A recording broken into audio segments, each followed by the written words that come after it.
Alors l'échec de l'approche française vient du déséquilibre entre le militaire et le politique.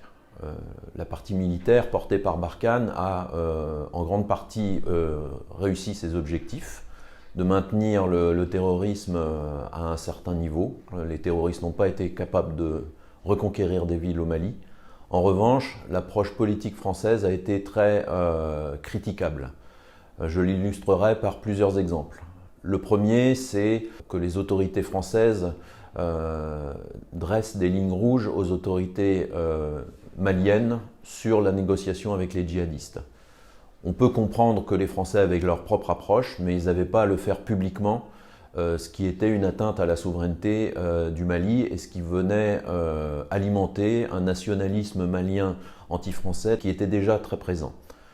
La deuxième erreur, c'est de ne pas avoir compris assez tôt qu'une opération militaire importante dans des anciennes colonies ou même dans un pays étranger, au début elle peut être populaire, mais elle devient très rapidement très impopulaire. Et ça, les autorités françaises ne l'ont pas appréhendé.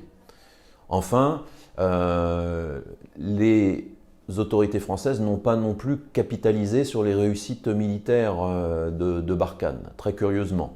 Je l'illustre par un exemple.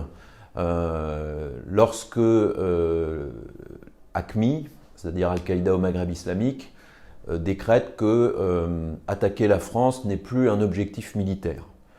Ça, c'est une réussite qui n'a pas été mise en avant et qui aurait pu justifier finalement d'un désengagement militaire plus précoce au Mali.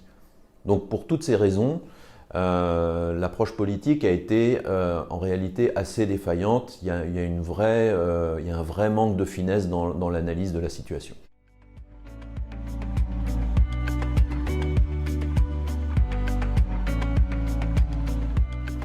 Alors il y a deux aspects dans cette question. Il y a un aspect, pour suivre ce que l'on disait juste avant, c'est est-ce que le djihadisme sahélien va continuer à se propager au-delà des frontières des pays sahéliennes.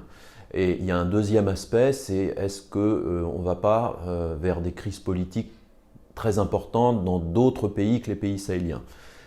Sur la première question, on a déjà un certain nombre de pistes, puisque en réalité le djihadisme sahélien s'est déjà installé dans les pays du Golfe de Guinée. Depuis maintenant pratiquement 2 ans, le nord du Bénin est régulièrement attaqué. Au nord-est de la Côte d'Ivoire, on a un foyer djihadiste maintenant solidement installé. Les djihadistes contrôlent même certains axes routiers. Au Togo, on a ces derniers mois les premières attaques et on estime que ce n'est qu'une question de temps pour le Ghana. Donc on a une descente vers le sud du djihadisme sahélien. Évidemment, ça ne va pas forcément descendre jusqu'au littoral et aux capitales, mais on va avoir ce débordement.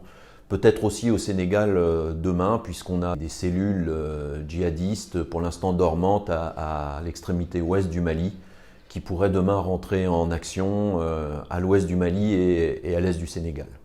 Il y a un deuxième aspect dans cette question, c'est que depuis 2 ans, on a eu une série de coups d'État en Afrique de l'Ouest, principalement au Sahel, mais on a eu, hormis le Soudan que je laisse de côté, on a eu 2 coups d'État au Mali, on a eu un coup d'État au Burkina Faso, on a eu un coup d'État en Guinée-Conakry.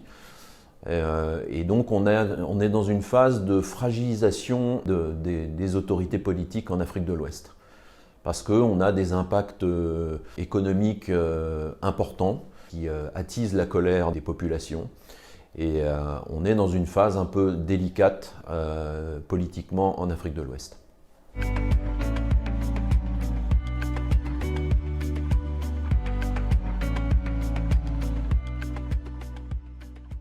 Oui, certainement. Il faut se rendre compte que Barkhane était une intervention très importante puisqu'il y avait plus de 5000 hommes déployés dans 3 pays et avec une logistique considérable puisque l'état-major était à N'Djamena Et je dirais l'épicentre de l'activité de Barkhane était au nord du Mali et un peu au nord-ouest du Niger.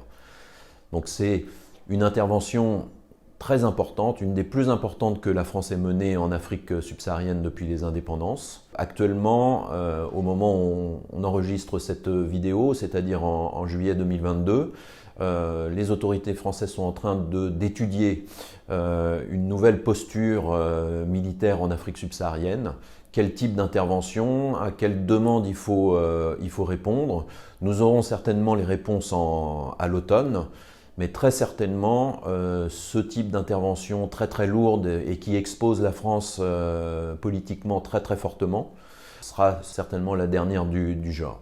On aura des interventions beaucoup moins exposantes des forces spéciales, de l'appui au combat, mais pas des larges bataillons français qui vont combattre dans ces territoires.